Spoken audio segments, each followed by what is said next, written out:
My name is Fiona Myers. I am 34 years old, and 11 days ago, I sold my architecture firm for $14 million. My husband looked at me across the kitchen table that night and said the thing that changed everything. Tell them the deal fell through. I did. Within 4 days, my mother listed my childhood bedroom on Airbnb. $89 a night. The room still has the window seat I built when I was 16. By day 7, my sister texted me uninviting me from her wedding. My mother had called her and said if I showed up empty-handed, it would be awkward for the whole family. My father just stopped calling. What happened on day 12 when my husband wired $50,000 to each of them is the reason I am telling you this story. But what they did with that money is the part that still keeps me up at night. Welcome back to Calm Drama Stories. This is the channel where family moments unfold, the ones nobody warns you about, and the ones that change everything. If these stories move you, drop a comment below and be sure to subscribe so you never miss a new story. I have filed my parents' property taxes for 6 years. My mother does not know the county assessor's address. She does not know the filing deadline. She knows my phone number and she knows how to text fee. Can you handle this? I covered my father's golf club membership 3 years in a row when he forgot to renew.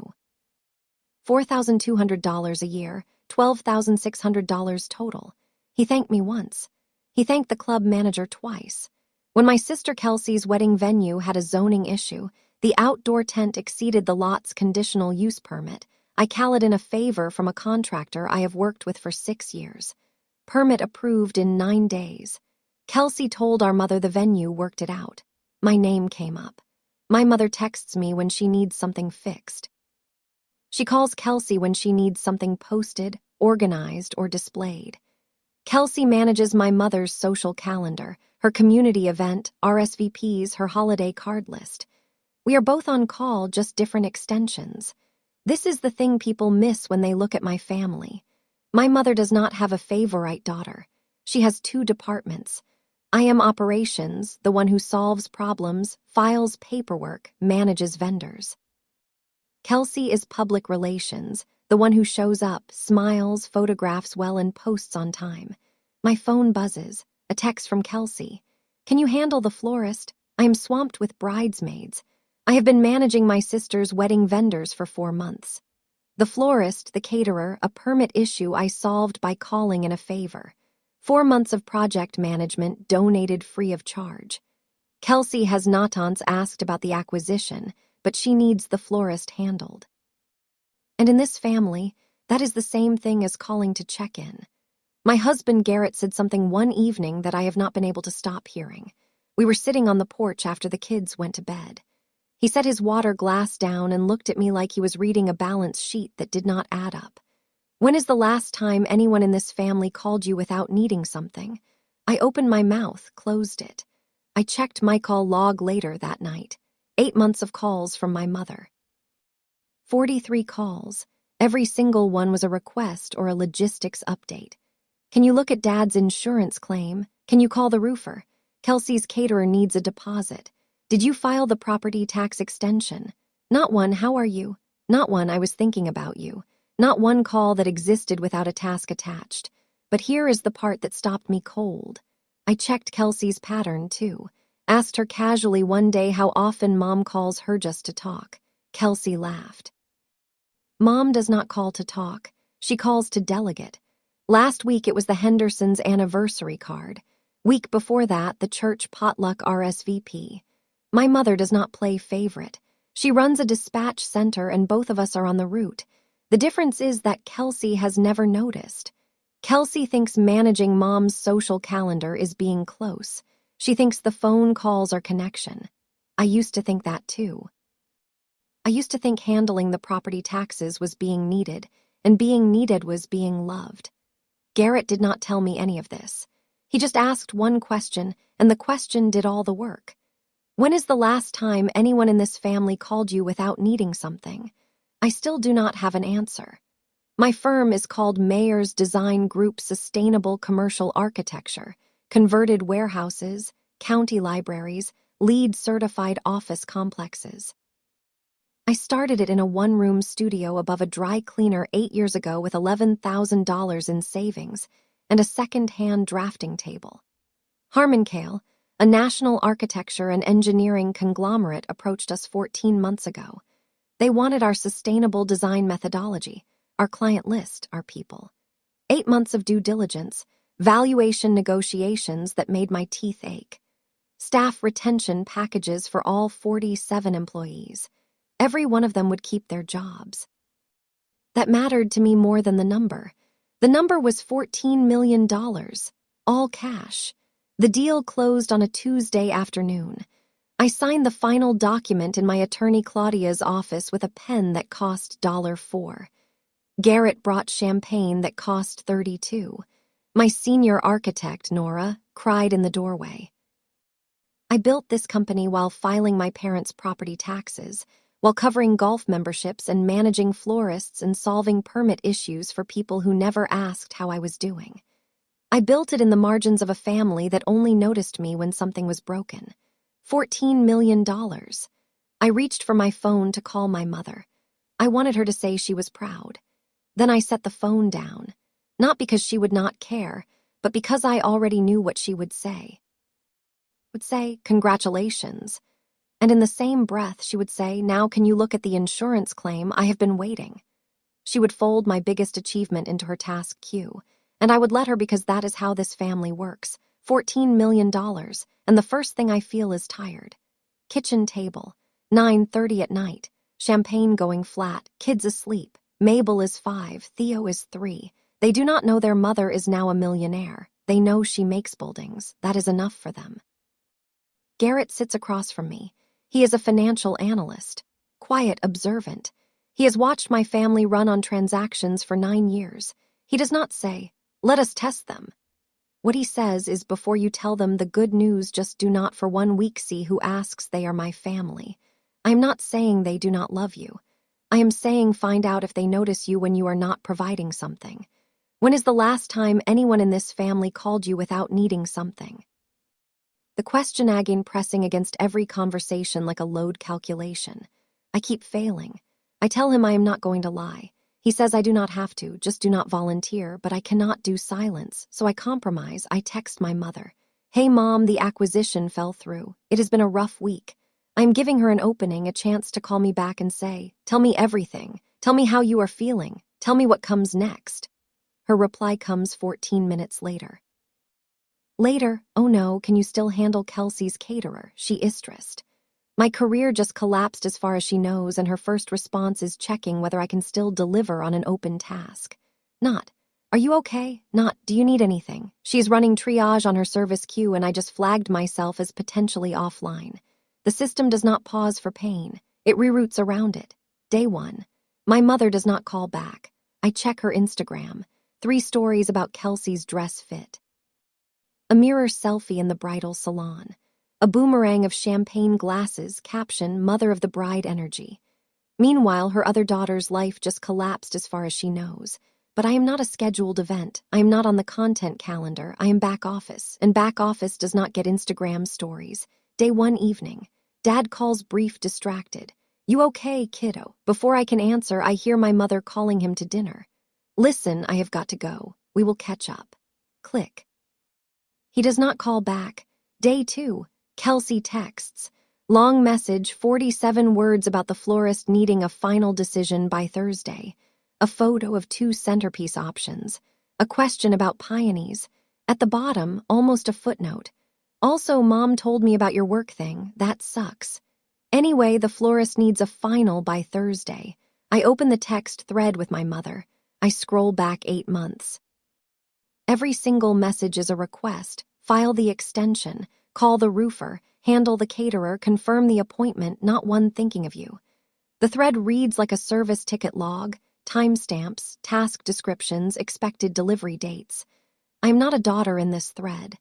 I am a vendor with unlimited availability and no invoice. Garrett watches from the doorway, arms crossed. He does not say anything. The text thread is saying everything.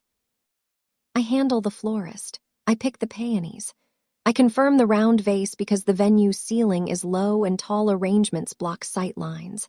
I know this because I am an architect. I solve structural problems even when I am choosing flowers for a sister who just called my collapsing career. That sucks. I handle it perfectly. And for the first time, I hate myself for it. Day 3. Nothing from my mother, nothing from my father. Kelsey sends a group photo from a bridesmaid dinner. 7 women, champagne, matching gift bags. I am not in the photo, I am not in the group chat. It was shared in day 4. My college friend just sends a screenshot. Wait, is this your parents' house? I open it. Airbnb listing. My childhood bedroom, $89 a night. 3 photos, clean white bedding, a vase of dried lavender on the nightstand I painted when I was 12. And the window seat, the Anna I built when I was 16 with my father's tools. He taught me to measure twice, cut once. I sanded every joint by hand. My mother's listing description. Charming daughter's old room, recently refreshed. Quiet neighborhood, garden view, recently refreshed. She has already redecorated in 4 days. I zoom in on the photos. My name plaque is gone from the door. The window seat has a decorative pillow that says guest. The listing was created on day 2. She started within 48 hours. Garrett looks at it over my shoulder. His jaw tightens, but he does not say she is being cruel. He says something worse. She is not punishing you. She is reallocating the space. Your room was assigned to you. You just got unassigned. Reallocating like a conference room that is no longer booked. Like an office that just got vacated by an employee who left the company. My mother did not list my room out of spite. She listed it because in her system, I am no longer contributing and idle capacity gets redeployed. It is cold, efficient, and completely consistent with how she runs everything. Day 5, I call my father. Voicemail, I text, just checking in, Dad. The read receipt appears at 2:14 in the afternoon, no reply. That evening, his Facebook post. He is at Kelsey's wedding venue doing a walkthrough, standing in front of a white gazebo, smiling. Caption, proud dad moment. 6 weeks and counting. He is present for the active project. The wedding is in production. I have been shelved. Day 6. He answers the phone this time. His voice is the voice of a man reading from a queue. Listen, kiddo, your mother and we are busy with Kelsey's wedding. You understand, you understand.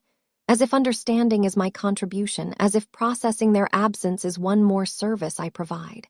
Sure, Dad, I understand. Click. Garrett is in the kitchen. Your father does not make decisions. He routes them. Your mother stopped sending him your file. He is my father. He is your mother's forwarding service. She stopped routing you to him, so he does not know you are in his queue. He is not choosing to ignore you. He just does not have the ticket. I want to argue. I want to defend the man who taught me to measure twice and cut once. But I cannot defend a man who wrote all of his love through his wife's dispatch system. The window seat I built when I was 16. I built it with his tools. He handed me the chisel. He showed me where to place the clamp. He said, "You have good hands, Fee." That was 18 years ago. He has not said anything like it since. Not because he stopped believing it, because nobody assigned him to say it. Day 7, 9:47 in the morning. Kelsey's text arrives. Fee, Mom called me this morning.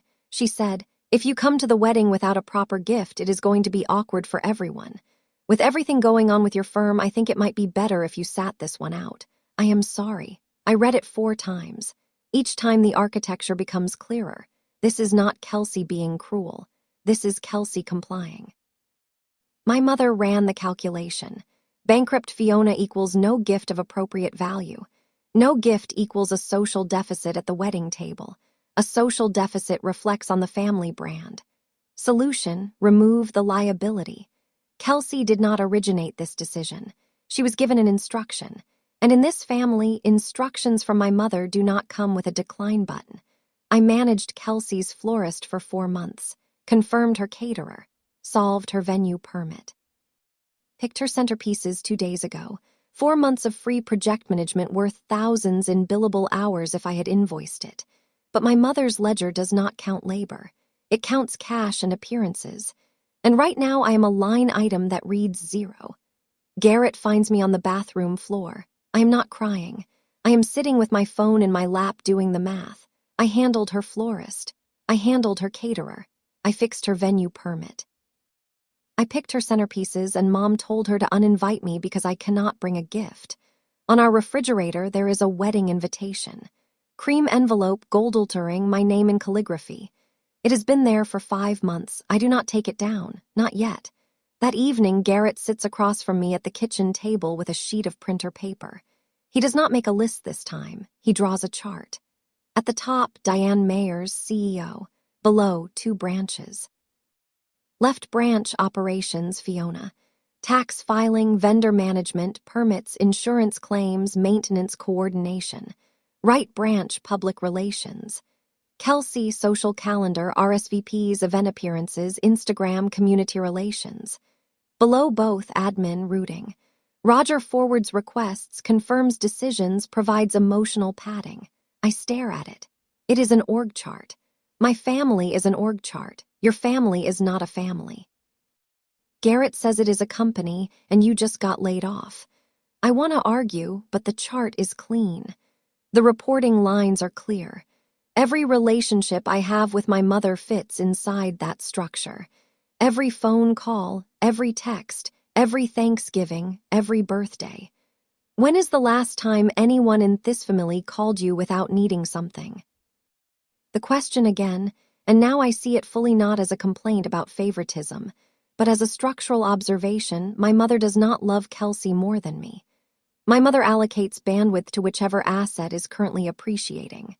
Kelsey is the asset in season. Wedding. Social capital at its peak.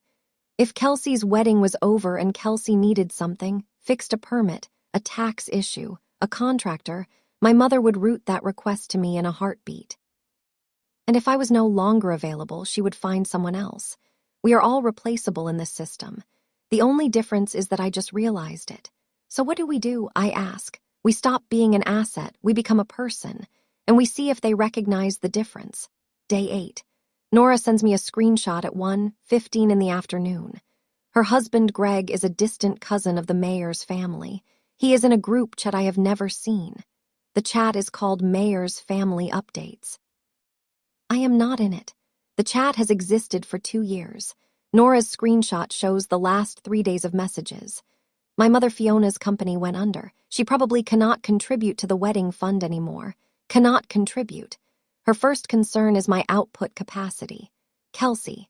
So do I need to find another florist coordinator? She was handling mine. Kelsey's first concern is losing her free vendor manager, not her sister's well-being, her service provider. My father. Let us just give her some space. She will figure it out. Translation, close the ticket. Archive the request, route nothing further, and then my mother. The message that stops me. I am listing the spare room. No point keeping it empty if she is not contributing anymore. Not contributing anymore. I stare at those 3 words on Nora's phone. My mother did not list my room because she hates me. She listed it because I went offline. I am an idle resource. The room is an idle asset. In her system. Both get reallocated, and Kelsey texting me about the florist while this group chat discussed replacing me.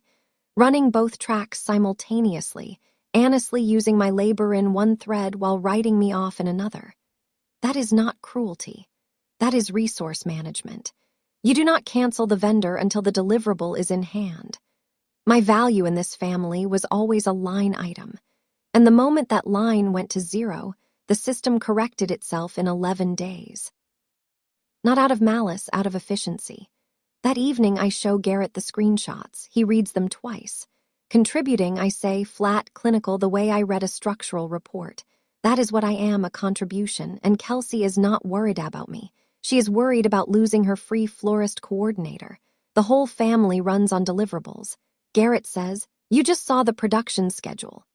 I pick up my phone. I call Claudia, the attorney who handled the acquisition. I need you to set up a children's trust, and I need you to draft 3 wire transfers, $50,000 each. To whom? My mother, my sister, my father. Claudia pauses. She attended the signing celebration. She watched my mother check her phone during the toast. Are you sure? It is not a gift. It is a closing payment for 9 years of uncompensated services, and it comes with a receipt. She tells me she will have the paperwork ready in 3 days. I say make it 4, day 12. After I hang up, I walk to the refrigerator. The wedding invitation is still there. Cream envelope, gold lettering, my name in calligraphy under a sunflower magnet. I do not take it down. Not yet. I am not ready to cancel the last subscription this family issued in my name. The wire goes out on day 12. I have 4 days. 4 days to feel everything I need to feel before I close this account for good. 4 days. Then the ledger balances. Day 9. Jess texts me another screenshot. My mother's Airbnb listing has its first review. 5 stars. Lovely room. Charming window seat. Deanne was a wonderful host.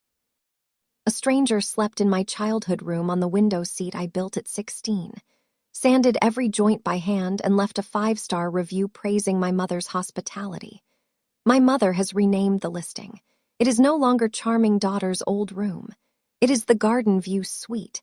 My room never had a name when I lived in it. Now that I am gone, it has a brand. I screenshot the review with steady hands. I save it in a folder on my phone labeled architecture. I file things that matter under things I understand. Garrett reads the review. She is not you. She is monetizing the vacancy. Monetizing the vacancy. Converting me into square footage. Calculating yield per night on a room that used to contain a daughter. That evening, I sit at my drafting desk for the first time since the acquisition closed. I sketch the window seat from memory. Every mortise joint, every tenon, the back support 12 degrees off vertical because I wanted it to feel like leaning against a tree. I built it with my father's tools. He handed me the chisel. He showed me where to place the clamp. He said, "You have good hands, Fee." 18 years ago. His tools are still in the garage. My window seat now has a pillow that says guest and a 5-star rating from a woman named Karen from Stamford. The listing has been viewed 340 times. My mother shared it in the family group chat. I'm not an idle asset redeployed. 5 stars. Mabel asks at bedtime, "Mommy, are we going to Auntie Kelsey's wedding?" I smooth her hair. "I do not think so, sweetheart." "Good," she says. Her house smells like carpet cleaner. Garrett laughs from the hallway. The first genuine sound in 9 days. I smile small, careful, like setting a foundation stone on uncertain soil. After the kids are asleep, we sit on the back porch. Crickets cut grass. South-facing glass wall I designed Thayer Theo was born. Every beam and sight line calculated. Your mom once told me you were the practical one. Garrett says he holds water, not wine. He wants to be clear, I remember. She said it like it was your job title, not your personality. In her system, practical is a job title. I am the one who fixes things. Kelsey is the one who appears at things. Both of us are on the clock. We just do not get paid. He takes my hand. Financial analyst.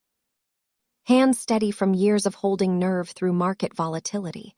In my system, practical means you built a company from nothing and sold it for $14 million. I lean against him. The night is warm.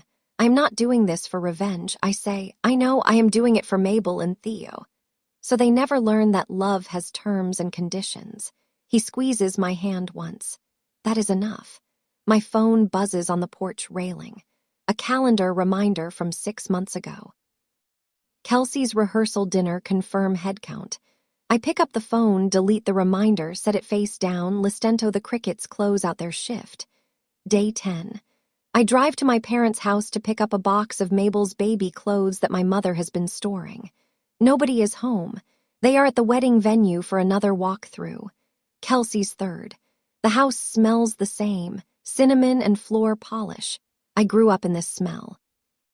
I associated it with safety for 26 years before I understood it was just a fragrance.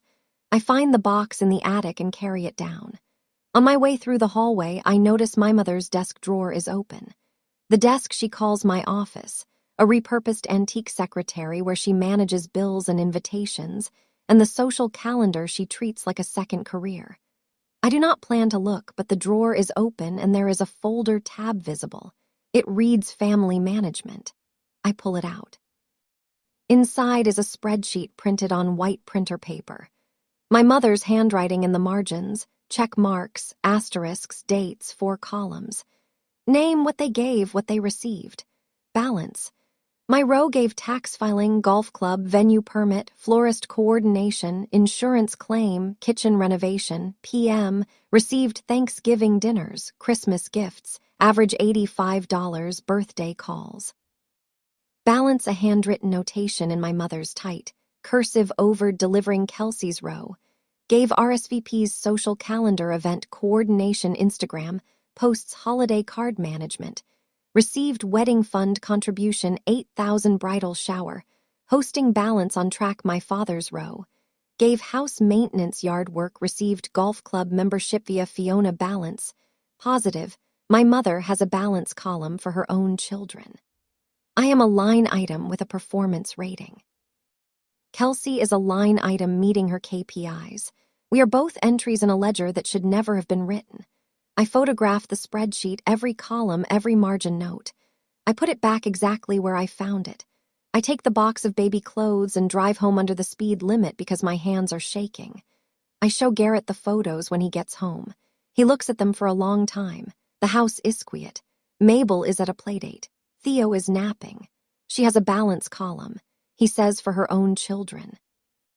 I am a line item.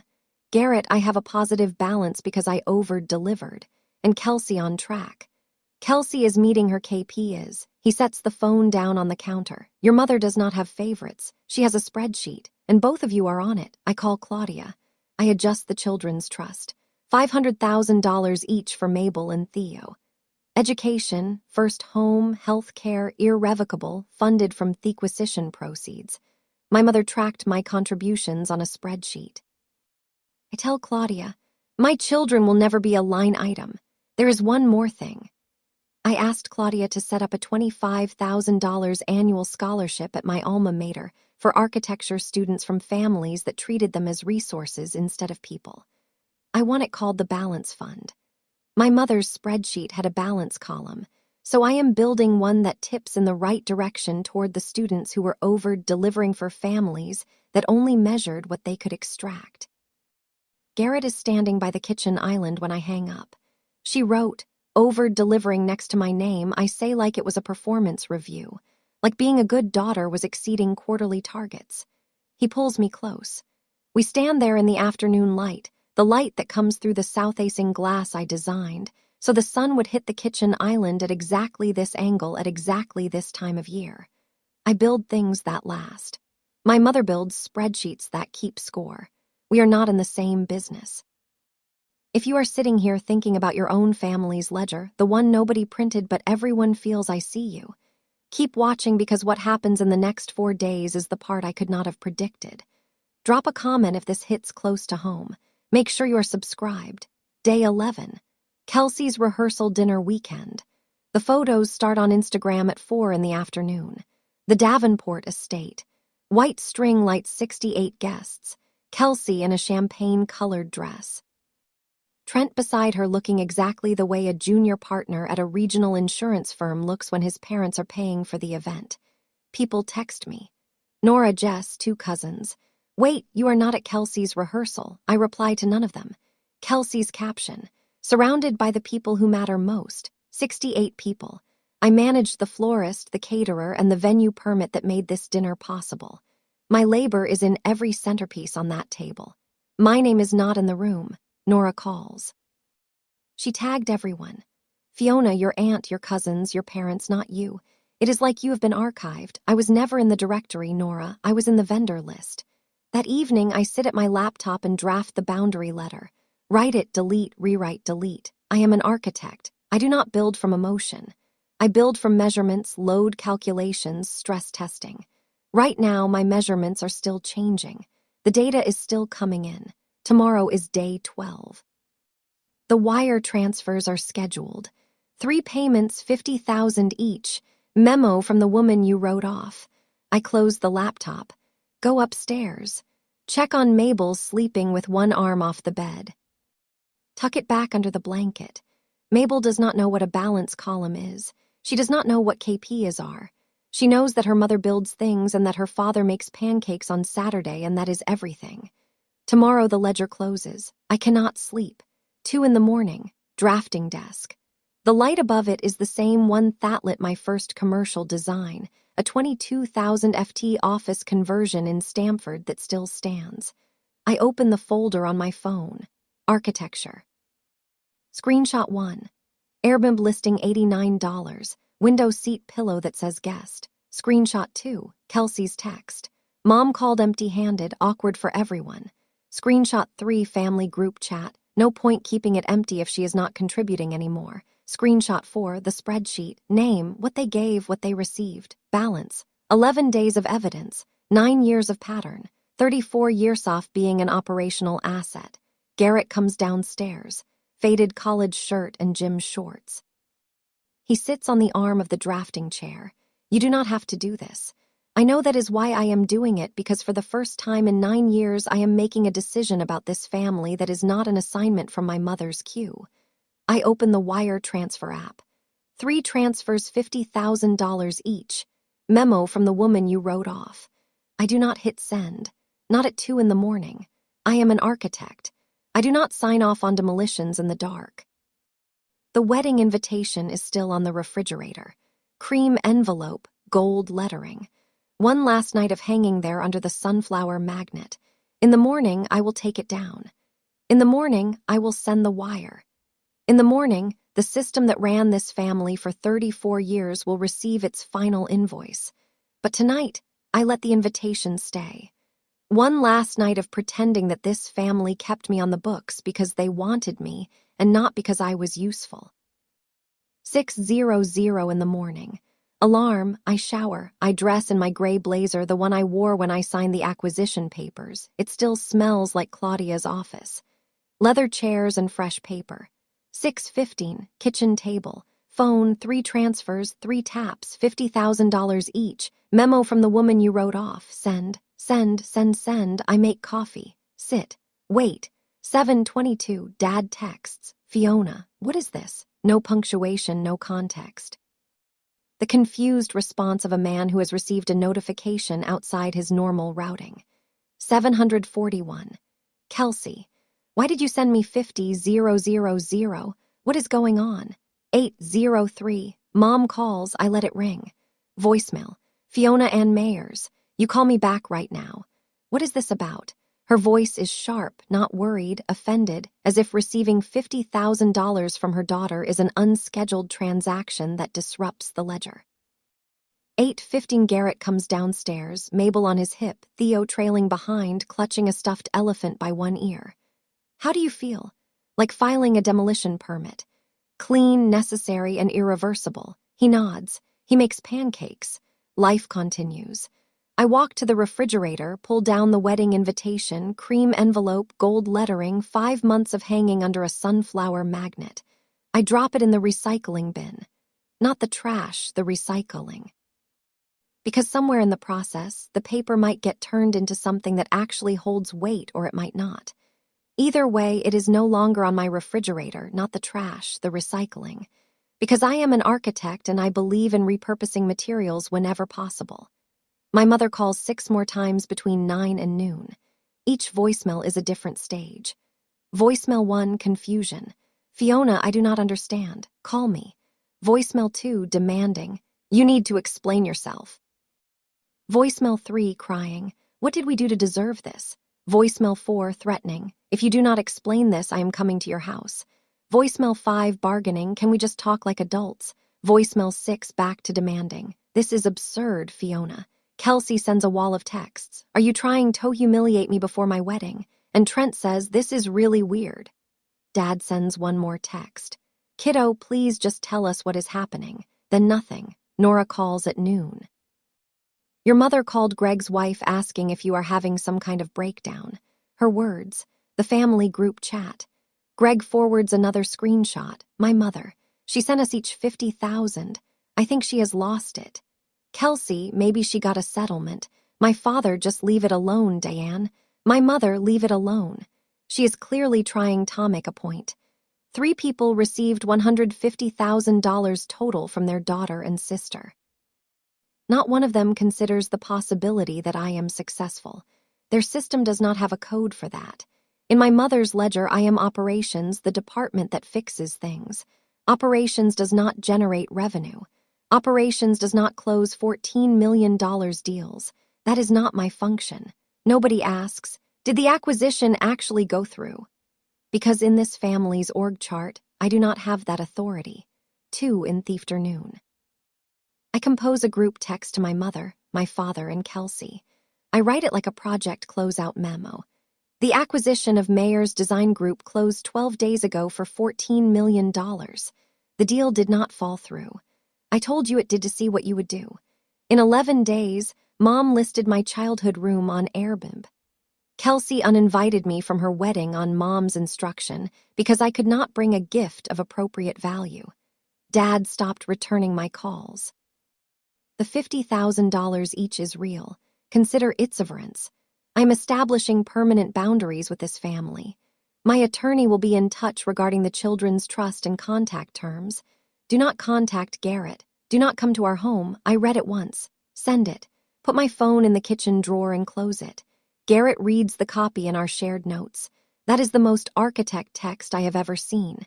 It is a project closeout. Final deliverable submitted. Account closed. The family group chat. Greg sends the update 4 minutes later. My mother, she set us up. Kelsey, I cannot believe this. My father says nothing for 22 minutes. Then we need to talk about this as a family. But the family no longer includes me, and the irony of my father wanting to root a conversation now after 6 days of silence after forwarding nothing.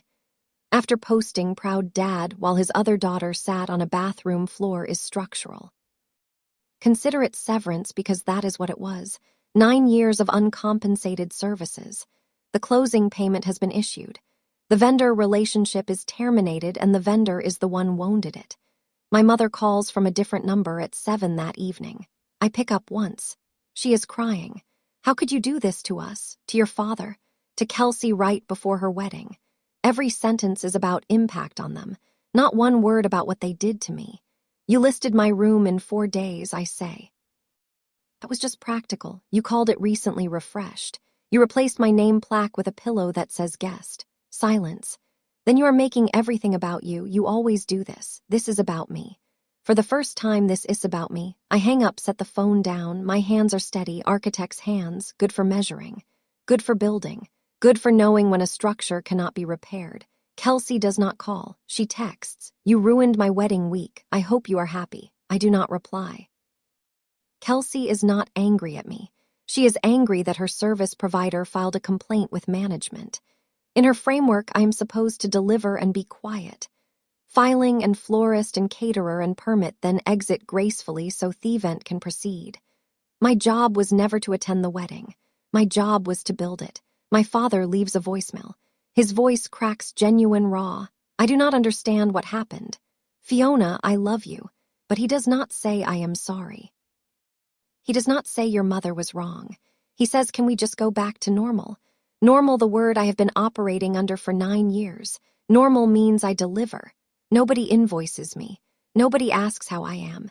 And the system hums along on my labor until the next request comes in. I am done with normal. Day 13. My phone notifies me of 3 bank transactions.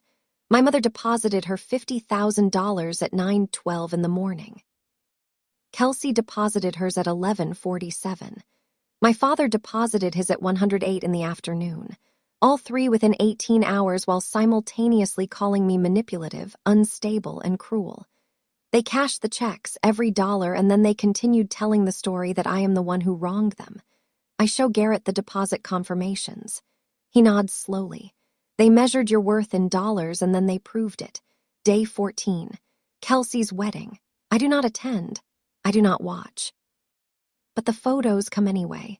Nora Jess cousins posting stories, my mother in a lavender dress, my father giving a toast. 68 guests. The roses climbing. The string lights glowing. The centerpieces I chose round vases, peas low profile for the ceiling height. My architectural judgment in every floral arrangement.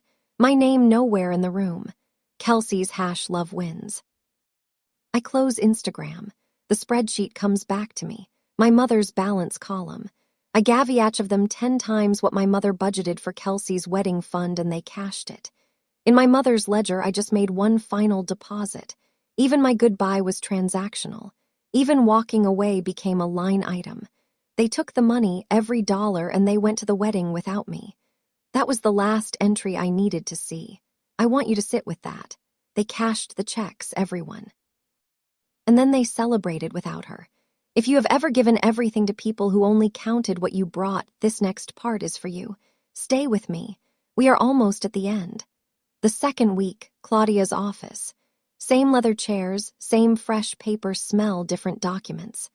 Claudia drafts the boundary framework, not a restraining order.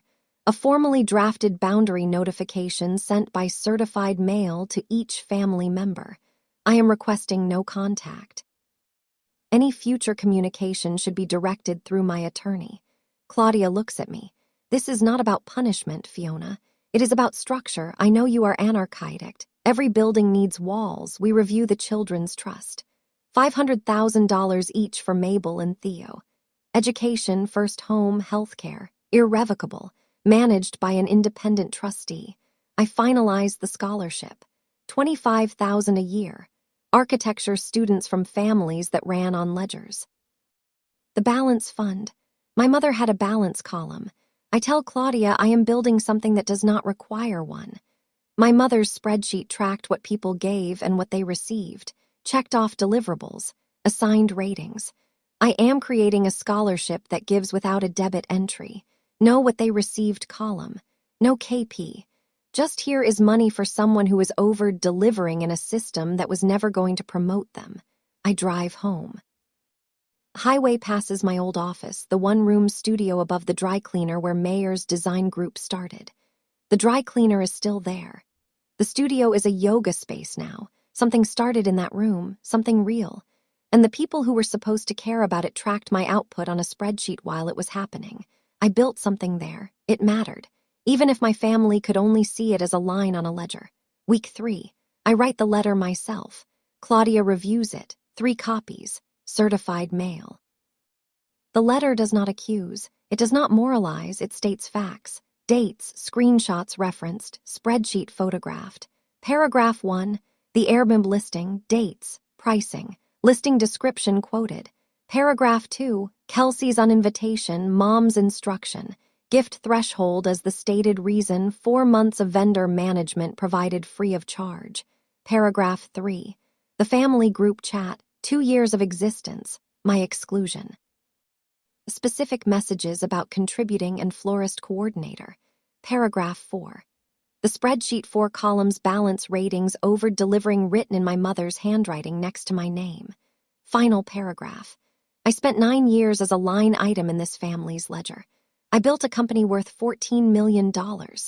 When I told you it was gone, you closed my account in 11 days. The door is not closed forever, but it is closed until you learn the difference between a daughter and a vendor. When is the last time anyone in this family called you without needing something? I finally have my answer. The answer was always never for either of us. The only difference is that I stopped accepting it. I mail the letters on a Tuesday. Same day the acquisition closed. Same day I signed $14 million into existence with a $4 pen. Garrett drives me to the post office. We do not talk. Some structures speak for themselves. The load calculations are done. The stress tests have been run. The foundation is set. I drop 3 envelopes into the mail slot. Each one weighs less than an ounce. Each one carries 9 years of measurements. Month 2, my mother responds. Not to Claudia, not to me, to Facebook. When you give your children everything and they still choose to walk away, a mother's heart never stops breaking. 47 sympathy comments. You are such a good mother, Diane. Some children do not appreciate what they have. None of the people have seen the spreadsheet. None know about the balance column. None know that Diane tracked her children's contributions in a folder labeled family management and wrote over delivering next to her younger daughter's name like a quarterly performance note. Then something shifts. Nora gets a call at work from my mother. Tell my daughter she cannot just erase her family. Nora does not soften it. Diane Fiona sold the company. I work for Harmon Kale now. Silence. She sold it for $14 million 2 months ago. Click. Nora tells me over lunch. I nod. She just found out. Not from me, not from her own daughter, from my colleague because she never asked. The follow-up arrives within the hour. A new Facebook post deleted in 45 minutes, but not before Jess screenshots it. So proud of my daughter's incredible business success. From grief to pride in under 60 minutes. The pivot is so fast it should cause structural damage. She deleted it because even she understood that you cannot post sorrow and celebration in the same afternoon. I do not respond. I do not comment. I do not repost. I am the quietest person in this story. And quiet is the most powerful thing you can be in a family that only notices noise.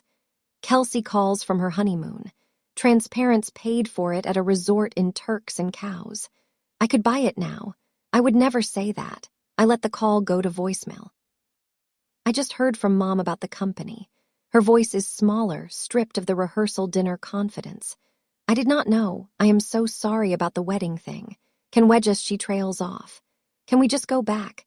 Can we just go back? The same request as my father. The same impossible geography. Go back to what? To the system where I manage vendors and Mom manages the ledger and Kelsey meets her KPIs and nobody calls anyone without needing something. I text Kelsey one line.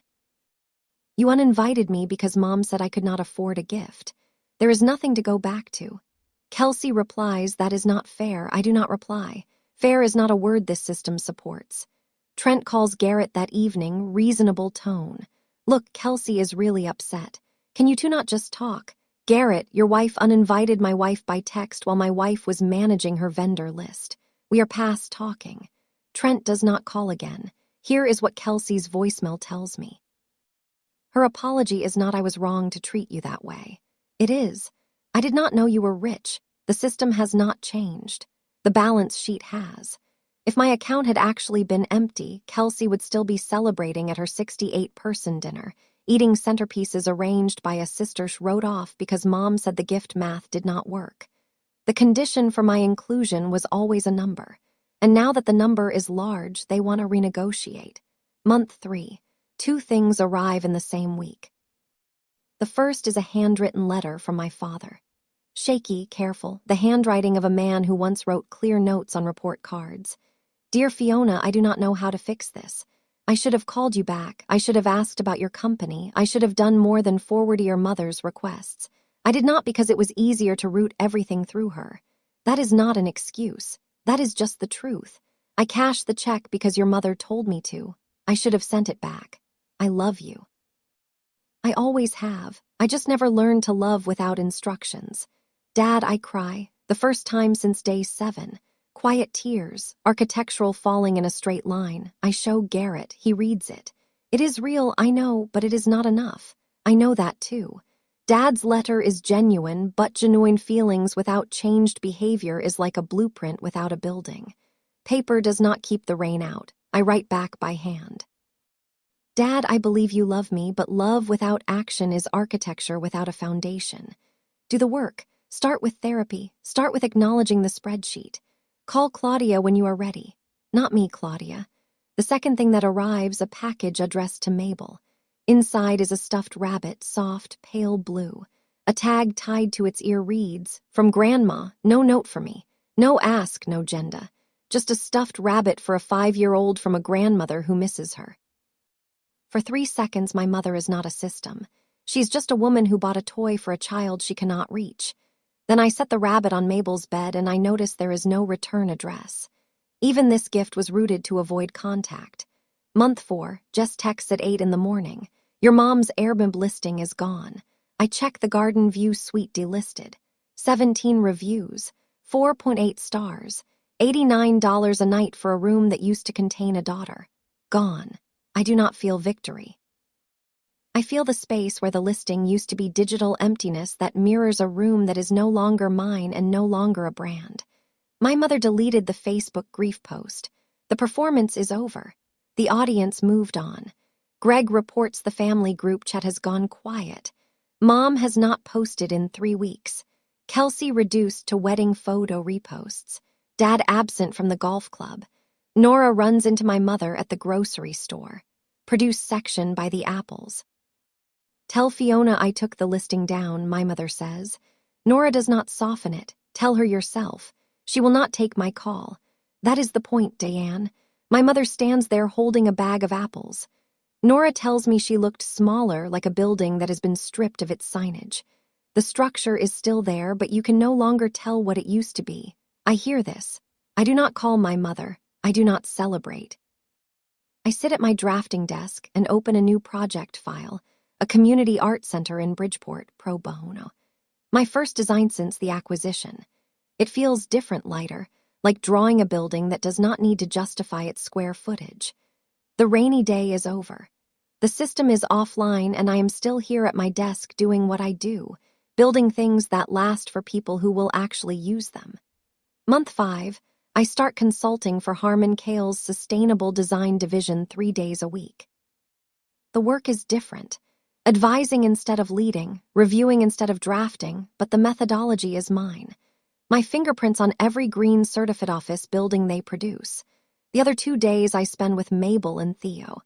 We build things, blanket forts, cardboard cities. Theo calls me the builder lady, which is the most accurate job title anyone in my family has ever given me. The community art center takes shape on my drafting desk. Clean lines, natural light, a reading nook by the east window that feels like a place someone would sit and be still. Mabel turns 6. Backyard party. 14 kids. Bouncy castle that Garrett anchors with sandbigspekas. The forecast says wind. Nora and Greg are here. Claudia brings her daughter. No one from my family is invited. No one needs to be. Garrett raises a plastic cup of lemonade at the picnic table. To the woman who built a $14 million company and a family that actually shows up, I raise mine to closing the ledger. Some accounts are not worth keeping open. The children's trust is funded. The scholarship is active. First recipient announced next month. The boundary letters are on file with Claudia. The architecture of this new life is not finished. No building ever is, but the foundation is set, and the load-bearing walls are standing. I look around the backyard. 14 kids in a bouncy castle. Garrett at the grill. Nora laughing. Mabel telling Claudia's daughter about the cardboard city we built on Tuesday. This is my family. The one I built. The one that runs on presence instead of performance reviews. No ledger, no balance column, no KP, is just people who show up. Here is where everyone ended up. My mother stopped posting on Facebook. She returned the $50,000 check 3 months after depositing it with a note that said, "I never needed your money." But she kept every dollar from the Airbnb listing, 17 guests at $89 a night. She has not contacted Claudia. She has not started therapy. She has not acknowledged the spreadsheet. Kelsey's wedding photos show a beautiful event. 3 friends who attended told me privately that it felt wrong without me there. Kelsey and Trent have not reached out since the honeymoon voicemail. Kelsey unfollowed me on Instagram. I do not know if she ever questioned the system. I suspect she did not. Questioning the system means admitting you were part of it, and that is harder than blaming the person who left. My father called Claudia once. He asked what doing the work meant. Claudia gave him 3 therapist referrals. He booked an appointment with the second one. He has not contacted me directly. He is respecting the boundary. It is the first action he has taken in this family that was not rooted through my mother, and I want him to know I noticed even from this distance. The $150,000 in wire transfers was eventually returned or donated. The money was never the point. The point was the receipt. The documentation that showed exactly what 11 days without value looked like in a family that ran on a ledger. I do not check the family group chat. Greg no longer forwards screenshots. That system is offline. The server has been decommissioned. And I am building something new in a house I designed at a desk where the light falls exactly right for children who will never have a balance column written next to their names. I used to think family was a permanent structure. Load-bearing walls you could never remove. But some walls are not load-bearing. Some are just partitions put up by people who needed to control the floor plan. My mother did not put up walls out of cruelty. She put up systems, org charts, balance columns. She ran her family the way you run a company, and companies lay people off when they stop being useful. I stopped being useful, so I stopped being family. I took the walls down, and the house is still standing. That is my story. 11 days, 3 wire transfers, and a family that ran on a ledger. If this story reminded you to check whether you are someone's daughter or someone's vendor, share it with someone who needs to hear it. Thank you for being here. Subscribe, and I will see you in the next.